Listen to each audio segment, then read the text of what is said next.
Fala pessoal, tudo bem? Eu estou gravando esse vídeo hoje para falar sobre a nova medida provisória número 1113 e o que muda para quem recebe o auxílio acidente. Esse final de semana eu recebi uma enxurrada de mensagens perguntando aqui, gravei um vídeo no Instagram falando sobre isso, mas lá o tempo é muito curto, então estou gravando por aqui, até de forma inédita, para explicar um pouco mais, de forma um pouco mais profunda, o que vai mudar para quem recebe o auxílio acidente. Hoje é dia 24 de abril de 2022, a MP saiu no dia 20 de abril, na véspera do feriado, e aí muita gente ficou desesperada porque parece que o INSS vai poder rever e até cancelar o auxílio acidente, especialmente de quem já recebeu o benefício por via judicial. Ou seja, você entrou com processo na justiça para receber o benefício, e aí o INSS do nada, por conta própria, vai lá e vai cortar. Será que é isso? Vamos ver.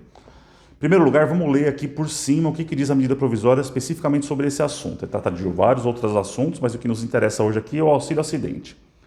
Em resumo, diz o seguinte: o segurado em gozo de auxílio por incapacidade temporária, ou seja, o auxílio doença, o que não é o caso aqui que a gente está discutindo, incapacidade temporária, auxílio acidente ou aposentadoria por incapacidade permanente, o pensionista inválido, ou seja, o principal aqui, o auxílio acidente e a aposentadoria por invalidez,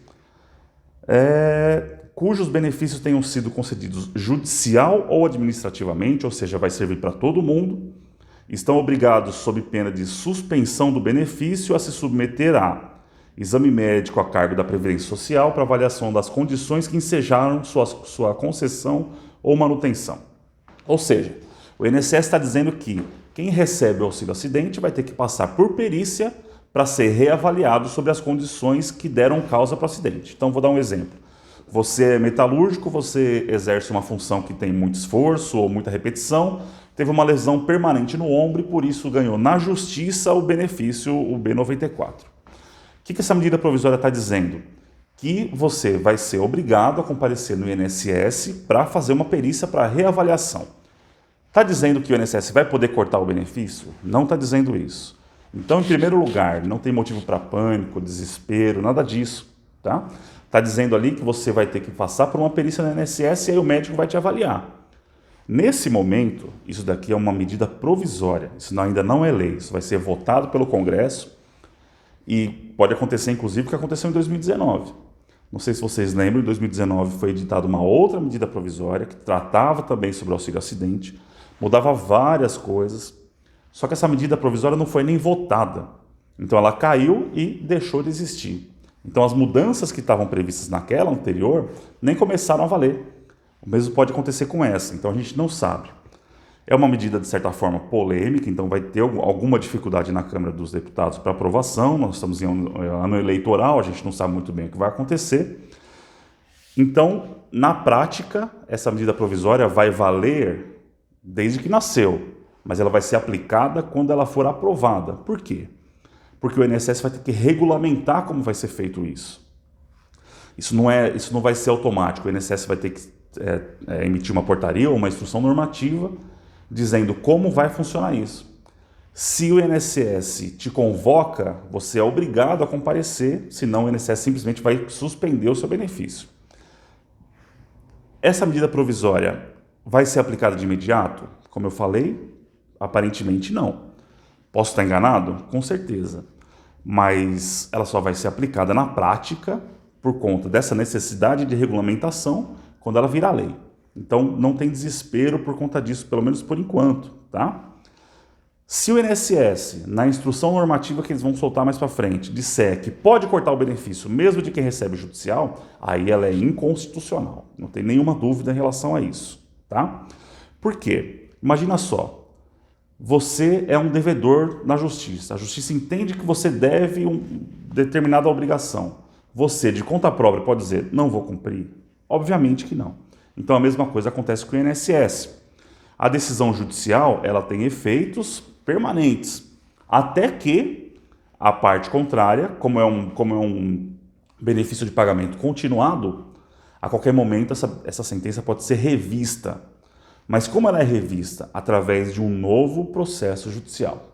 Tá? Então o INSS não pode automaticamente, por conta própria, dizer o segurado tinha uma lesão no ombro, agora ele está curado, não tem mais problema nenhum. Isso o INSS não vai poder fazer. O que ele pode fazer é te reavaliar e nessa reavaliação, se ele chegar à conclusão de que você voltou a ter condição de trabalho, ou seja, aquela sequela permanente não era tão permanente assim, vamos assim dizer, se aplicaria num caso até de um erro judicial ou alguma coisa assim, aí o INSS tem que entrar com uma nova ação, uma ação revisional, para mudar essa decisão, essa sentença que você tinha. Então não vai ser uma decisão automática. Não é que você vai passar no INSS automaticamente e aí com isso o INSS entendeu que você está bem e vai cortar seu benefício. O INSS não vai poder fazer isso. Quando que o INSS vai poder fazer isso? Só e exclusivamente se o seu benefício foi concedido por via administrativa. Ou seja, se você fez um pedido no INSS, diretamente no INSS, não precisou ir para a justiça, e aí o INSS espontaneamente te deu o benefício. Isso é cada dia mais raro de acontecer. Eu já tive caso de clientes que tiveram perda, mutilação de membro, de dedo, de braço, que tiveram que entrar na justiça para receber o benefício. Se num caso como esse o INSS não reconheceu que tinha uma redução de incapacidade permanente, imagina num outro caso de uma lesão, como eu mencionei, de ombro, ou de um cotovelo, ou uma coluna, muito mais improvável. Então, não tem nenhum motivo para desespero no sentido de que o INSS vai te convocar para a perícia e ele vai entender que você está bem e vai cortar. Não é assim que vai funcionar. Se chegar nesse ponto do INSS fazer isso, aí o Supremo Tribunal Federal vai avaliar a situação e com 99,9% de certeza, porque esse 0,1 é sempre o campo de surpresa, o STF vai dizer que isso é inconstitucional. Por quê? A Constituição diz que a coisa julgada não pode ser alterada a não ser por uma ação revisional. Então o INSS não pode, por conta própria, eu devo para você, a partir de amanhã eu vou dizer não devo mais e não se fala mais nisso. Então o INSS, para poder cassar essa decisão judicial que te deu o benefício, vai ter que ter uma nova ação judicial, uma nova perícia e uma nova decisão dizendo que você não tem mais nenhum tipo de lesão. Até isso acontecer é um longo caminho, se acontecer. Então a gente não sabe como é que isso vai ser na prática, como é que vai funcionar, mas com certeza absoluta não tem nenhum motivo para desespero e nem para achar que o INSS vai te convocar amanhã e cortar o teu benefício. Então em relação a isso não precisa ter nenhum tipo de preocupação. Voltando um pouquinho ao que eu mencionei. O INSS vai te convocar para a perícia. Se você recebe judicialmente, sim, você é obrigado a comparecer. E, a partir do momento que você for reavaliado, se o INSS entender que você não tem mais motivo para receber aquele benefício, ele vai pegar essa documentação, esse exame médico que o perito dele mesmo fez, esse laudo pericial dele, interno dele, não estou falando do laudo pericial da Justiça, e vai, com isso, abrir um novo processo contra você, dizendo que você não tem mais direito a receber o benefício. E aí a gente segue o mesmo trâmite que seguiria num processo normal, como se você estivesse processando o INSS. Vai ser feita uma nova perícia, e aí você vai ter que separar sua documentação médica, deixar tudo documentado, separadinho, relatórios médicos, documento de fisioterapia, os exames, tudo, atestado, tudo que você tiver, deixar tudo separado, porque isso daí vai ser útil se você for chamado para a perícia. Nessa perícia, aí o médico vai te reavaliar e vai verificar se as condições que foram vistas antes no processo anterior permanecem até hoje ou não. Aí, com base nesse resultado, vai ser dada uma sentença e dessa sentença quem for prejudicado pode recorrer. Então tem um caminho longo, um caminho distante aí até você ter o seu benefício cortado, vamos assim dizer. É um caminho longo, não é uma coisa que vai acontecer do dia para a noite.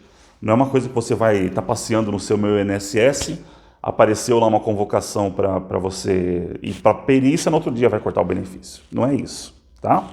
Então fique muito atento.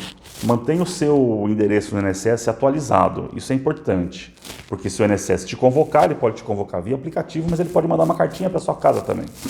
Imagina só, você está com o endereço desatualizado, o INSS manda uma carta para sua casa, você não recebe, você não comparece na perícia e aí simplesmente seu benefício é cortado. Então tome muito cuidado, tá? Como eu falei, não tem nenhum motivo para pânico, nenhum motivo para desespero, mas sim um motivo para ficar atento. Uma coisa que pode acontecer, uma coisa que pode vir a ser aplicada na prática, mas por enquanto não me parece que vai ser, pelo menos até que isso daí vire uma lei definitiva. Saiu uma notícia hoje de manhã que o Congresso Nacional vai tentar agilizar a apreciação dessa nova medida provisória por conta de vários outros assuntos que tratam, especialmente na concessão do auxílio-doença. Então pode ser que logo, logo a gente tenha uma definição sobre isso. Pode ser que seja uma resposta positiva, entre aspas, aprovando a medida provisória, ou uma resposta negativa para o governo, né? Rejeitando a medida provisória ou rejeitando algum trecho da medida provisória, que a gente não sabe o que vai acontecer. Então, resumindo, resumão de tudo que eu falei. Pelo menos por enquanto, tá? Ao contrário de que meu pensamento nesse momento é de que essa medida provisória ela não é inconstitucional, muito embora muitos outros colegas meus já vi vários vídeos de várias pessoas que eu tenho muito respeito dizendo que ela é inconstitucional, mas não em relação a esse assunto. Na minha visão, não é inconstitucional, porque ela está te chamando para a perícia. Ela não está dizendo que ela vai cortar o seu benefício. Então, se ela dissesse que vai te passar na perícia e vai cortar, aí ela seria inconstitucional. Então, na minha visão, ela não é inconstitucional, pelo menos por enquanto. Se o INSS lá na frente disser, soltar aquela instrução normativa que eu mencionei, dizendo que vai cortar o benefício, aí é uma outra história. Aí essa instrução normativa passa a ser inconstitucional. Então, ela não é inconstitucional, ela vai se aplicar para todo mundo, para quem recebe o benefício administrativamente, ou seja, o INSS deu automaticamente para você, ou então para quem ganhou o benefício na justiça também, tá? Você é obrigado a comparecer na perícia. Se o INSS entender que você não tem mais a perda de capacidade, aí ele vai ter que entrar com uma ação judicial contra você para excluir o seu benefício. Tudo isso considerando que você ganhou o benefício na justiça, o que é muito provável, tá bom? Então, nesse momento, sem pânico, vamos só ficar atento para ver o que vai acontecer, tá bom? Obrigado por ter acompanhado e valeu, até o próximo.